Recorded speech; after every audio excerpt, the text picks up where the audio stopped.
दोस्तों social media एक ऐसा प्लेटफॉर्म माना जाता है जहां पर बहुत सारे लोग अपना कैरियर बनाने के लिए सोचते हैं।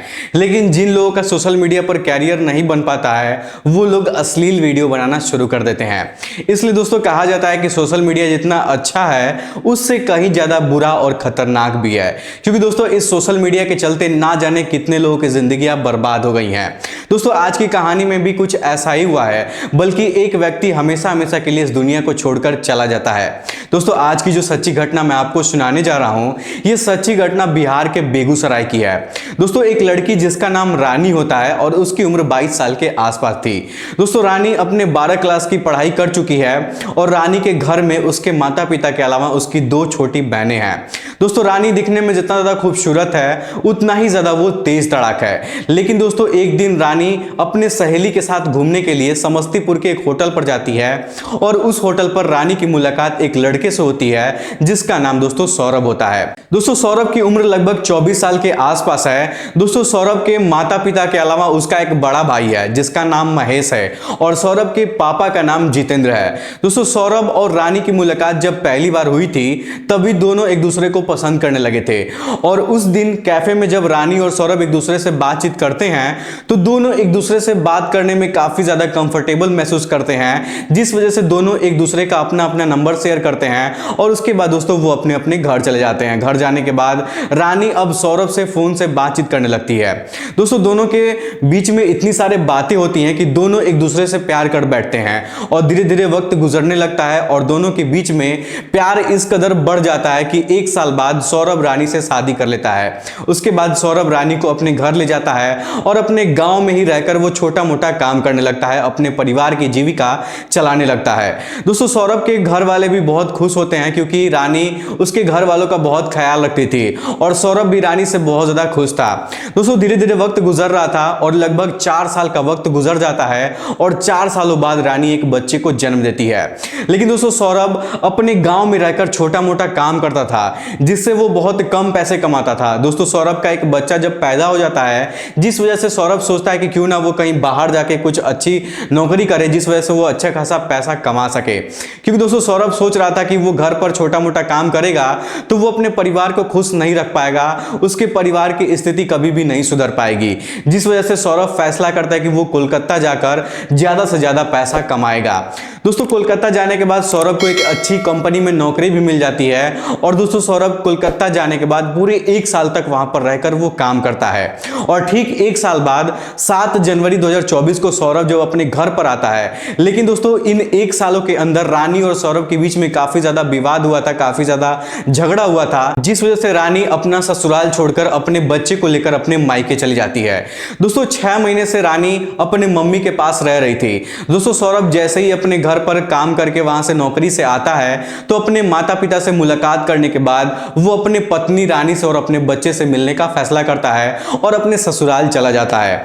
दोस्तों शाम का वक्त था, जैसे ही सौरभ अपने ससुराल पहुंचता है ठीक वैसे ही सौरभ का भाई उसको फोन कर देता है। लेकिन दोस्तों जब सौरभ का भाई उसको फोन करता है तो उसका फोन कोई भी नहीं उठा रहा था, जिस वजह से सौरभ का बड़ा भाई उसको लगातार फोन किए जा रहा था, लेकिन दोस्तों कोई भी उसका फोन नहीं उठा रहा था। दोस्तों उसके बाद जब सौरभ का भाई करता क्या है कि रानी के छोटी बहन के मोबाइल नंबर पर फोन करता है, लेकिन दोस्तों उसकी छोटी बहन भी उसका फोन नहीं उठा रही थी। तब दोस्तों सौरभ का भाई उसके छोटी बहन पे लगातार फोन करने लगता है और गलती से वो फोन रिसीव हो जाता है। जब फोन रिसीव होता है तो उधर से रोने की आवाजें आ रही थी। दोस्तों जब सौरभ का बड़ा भाई ये सुनता है कि वहां पर कोई रो रहा है, ऐसा उसको समझ में आता है कि कोई ना कोई हादसा वहां पर जरूर हुआ है। दोस्तों सौरभ का बड़ा भाई बहुत ज्यादा परेशान हो जाता है और अपने पापा से कहता है कि पापा मुझे लग रहा है कि भैया के साथ वहां पर कुछ गलत हुआ है, आप गांव के कुछ लोगों को लेकर तुरंत वहां पर पहुंच जाइए, मुझे कुछ अच्छा नहीं लग रहा है। दोस्तों जब सौरभ के पापा ये बात सुनते हैं तो वो अपने गांव के कुछ जिम्मेदार लोगों को लेकर सौरभ के ससुराल पहुंच जाते हैं और जैसे ही वो दरवाजे पर पहुंचते हैं वो देखते हैं कि सौरभ की जो डेड बॉडी है वो घर के सामने रखी हुई है और सौरभ के अंतिम संस्कार करने की तैयारी हो रही थी। दोस्तों ये सब देखकर वो बहुत ज्यादा हैरान हो जाते हैं, उनके आंखों आंखों से आंसू निकल जाते हैं, लेकिन उनको समझ में नहीं आ रहा था कि वो करे तो क्या करे। उसके बाद दोस्तों रानी जो थी वो रोते रोते सौरभ के पापा के पास आती है और कहती है कि पापा जी, हम दोनों के बीच में छोटी सी बात को लेकर झगड़ा हो गया है और पता नहीं वो इतना ज्यादा गुस्सा हो गए हैं कि मेरे घर में जाकर, मेरे रूम में जाकर मेरे बहन के दुपट्टे से अपने गले में फंसाकर और वो पंखे से लटक गए हैं, जिस वजह से उनकी मौत हो गई है। दोस्तों जब ये बात सौरभ के पापा सुनते हैं तो उनको रानी के बातों पर विश्वास नहीं हो रहा था और सौरभ के पापा वहां जितने भी लोग थे सभी लोगों से कहते हैं कि जब तक यहां पर पुलिस नहीं आ जाती है तब तक हमारे बेटे का अंतिम संस्कार नहीं होगा। दोस्तों कुछ लोग मौके पर ही वहां पुलिस को फोन कर देते हैं और वहां पर पुलिस वालों को बुला लिया जाता है। जैसे ही पुलिस वहां पर आती है वो पुलिस वाले रानी से पूछताछ करते हैं तो रानी पुलिस वालों से वही बात बताती है जो सौरभ के पापा को बताई थी। लेकिन दोस्तों तभी सौरभ का बड़ा भाई भी वहां पर आ जाता है और वो कहता है कि नहीं साहब, रानी भाभी झूठ बोल रही हैं, मेरा भाई खुदकुशी नहीं किया है बल्कि उसके ससुराल वाले ही उसको मार डाले हैं। दोस्तों पुलिस वाले जब ये बात सुनते हैं कि सौरभ के ससुराल वाले ही उसको मार डाले हैं तो वो लोग तुरंत उसके बॉडी को, सौरभ के बॉडी को अपने कब्जे में लेते हैं और उसको पोस्टमार्टम के लिए भिजवा देते हैं और रानी को कस्टडी में लेकर उसको थाने पर लेकर आते हैं और रानी से उसके पति की मौत के बारे में पूछताछ करने लगते हैं। दोस्तों रानी वही पुरानी वाली कहानी पुलिस वालों को सुनाती है, लेकिन पुलिस वाले समझ जाते हैं कि रानी कहीं ना कहीं झूठ बोल रही है। उसके बाद दोस्तों पुलिस वाले अपने तरीके से थोड़ा सा प्रताड़ित करके उसको पूछताछ करने की कोशिश करते हैं तो रानी अपने पति के मौत के बारे में एक ऐसी कहानी बताती है जिसको सुनकर पुलिस वाले भी दोस्तों हैरान हो जाते हैं। दोस्तों उस कहानी की शुरुआत तब हुई थी जब सौरभ का जब बच्चा पैदा हुआ था और जब सौरभ कोलकाता पैसा कमाने के चक्कर में चला गया था।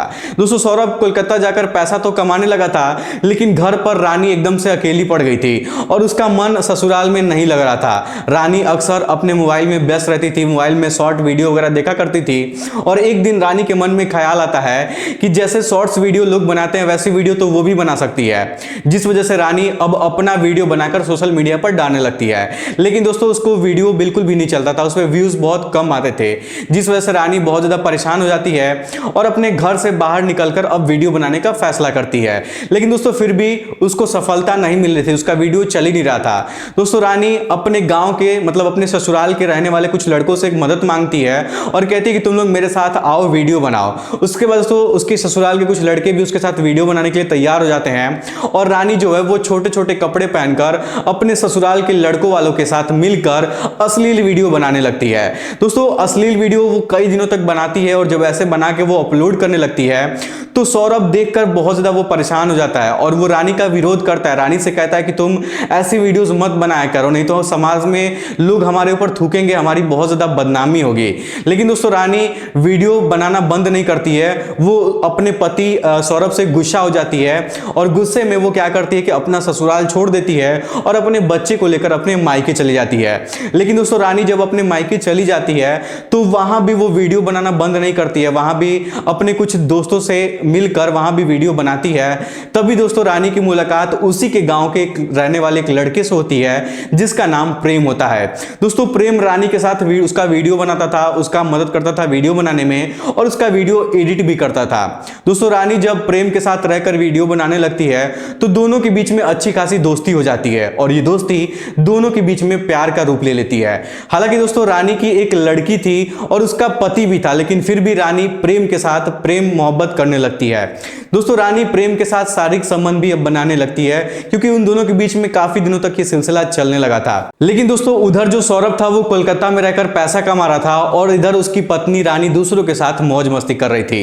दोस्तों रानी जब अपने मम्मी के घर पर रहकर वीडियो बनाना बंद नहीं करती है तब मजबूरी में सौरभ कोलकाता से वापस अपने घर आता है और जैसे ही वो घर आता है तो अपने मम्मी पापा से मिलता जुलता है, बातचीत करता है और उसके बाद वो अपने ससुराल रानी से और अपने बच्चे से मिलने के लिए चला जाता है। वहां जाने के बाद सौरभ की मुलाकात उसके प्रेमी जो प्रेम था उससे होती है। दोस्तों सौरभ प्रेम को देखता तो है लेकिन उसको पहचानता नहीं है कि वो कौन है। दोस्तों वहां पर बहुत सारे लोग खड़े थे, रानी की 2 बहनें थी, उसका प्रेमी जो प्रेम था वो भी वहां उसके घर पर था, उसके माता पिता बहुत सारे वहां पर लोग थे और सभी लोगों के सामने जो सौरभ है वो रानी से कहने लगता है कि तुम इस तरीके का वीडियो मत बनाया करो, ऐसा हम लोग की बहुत बदनामी होगी, समाज के लोग हमारे ऊपर थूकेंगे, हमें अच्छा नहीं कहेंगे।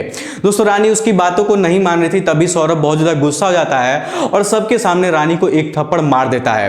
दोस्तों रानी बहुत ज्यादा गुस्सा हो जाती है क्योंकि उसके प्रेमी के सामने, उसके घर वाले के सामने उसकी बेइज्जती हो गई थी, उसका पति उसको एक एक थप्पड़ मार दिया था। दोस्तों रानी अब अपने प्रेम के साथ मिलकर अपने पति को मारने पीटने लगती है। जो उसका प्रेमी था प्रेम, वो भी उसको मारने पीटने लगता है। और होता कुछ ऐसा है कि रानी अपना दुपट्टा निकालती है और सौरभ के गले में लपेटकर एक तरफ से खींचने लगती है और दूसरी तरफ से रानी कहती है प्रेम से कि प्रेम तुम खींचो। यानी कि एक तरफ से उसका प्रेमी खींच रहा था और एक तरफ से रानी खींच रही थी। और दोस्तों सौरभ की मौके पर ही मौत हो जाती है। तुरंत रानी क्या करती है कि उसकी डेड बॉडी के सामने ही बैठकर जोर जोर से चीख चीख कर रोने लगती है और चिल्लाने लगती है। जब आसपास के पड़ोस वाले उसकी रोने की आवाज सुनते हैं तो सभी लोग रानी के घर पर आते हैं। जब सभी लोग इकट्ठा हो जाते हैं तो रानी अपने गांव वालों से कहती है कि मेरा पति खुदकुशी कर लिया है। दोस्तों गांव के सभी लोग रानी की बातों पर विश्वास कर लेते हैं और जल्दीबाजी में सौरभ के डेड बॉडी का अंतिम संस्कार करने की तैयारी में लग जाते हैं। तभी दोस्तों सौरभ का बड़ा भाई उसके मोबाइल पर फोन करने लगता है, लेकिन कोई भी उसके फोन को नहीं उठा रहा था। और कुछ देर बाद पता चलता है तो सौरभ का जो बड़ा भाई वो अपने पापा को रानी के घर पर भेज देता है, जो स्टोरी मैंने आप लोग को स्टार्टिंग में बताई थी। और फिर रानी सौरभ के पापा से बताती कि सौरभ कमरे में गया था और खुदकुशी कर लिया है। दोस्तों जब ये पूरी कहानी पुलिस वाले सुनते हैं तो पुलिस वाले भी सोच में पड़ जाते हैं और बहुत ज्यादा हैरान हो जाते हैं। दोस्तों पुलिस वाले रानी को और रानी के प्रेमी जो प्रेम था उसको दोनों को गिरफ्तार करते हैं और कार्रवाई करते हुए दोनों को कोर्ट के सामने पेश किया जाता है और संगीन धाराएं लगाते हुए दोनों को जेल में भेज दिया जाता है। दोस्तों इस पूरी घटना के बारे में आप लोग क्या कहना चाहेंगे हमें कमेंट बॉक्स में जरूर बताइएगा। हालांकि दोस्तों आजकल सोशल मीडिया का बहुत जमाना है, तरह तरह की लोग वीडियो बनाते हैं। सब लोग चाहते हैं कि हम लोग यूट्यूब पे अच्छा खासा नाम और फेम कमाएं, पैसा भी कमाएं, रुतबा भी कमाएं। लेकिन दोस्तों जल्दीबाजी में बहुत सारे लोग अश्लील वीडियो का सहारा लेते हैं। तो आप लोग से हाथ जोड़ के निवेदन है कि अगर आप कुछ अच्छा दिखाएंगे तो जनता आपको पसंद करेगी। अगर आप ऐसे अश्लील वीडियो बना के सोचेंगे कि पब्लिक को अपने सामने अपनी तरफ अट्रैक्ट कर ले, तो ऐसा कुछ नहीं होगा। पब्लिक आपके पास आएगी तो जरूर, लेकिन वो जेन्युइन नहीं होगी और आपकी हमेशा बुराई करेगी। तो मैं चाहूंगा कि अगर आप लोग YouTube पर अच्छे से ग्रो करना चाहते हैं और YouTube पर अपना नाम बनाना चाहते हैं तो एक अच्छा प्लेटफॉर्म चूज करिए। अश्लील वीडियो बनाने का कोई भी फायदा नहीं है। तो दोस्तों ये थी आज की कहानी। आपको कैसी लगी हमें कमेंट बॉक्स में जरूर बताइएगा। आप लोग का बहुत बहुत धन्यवाद।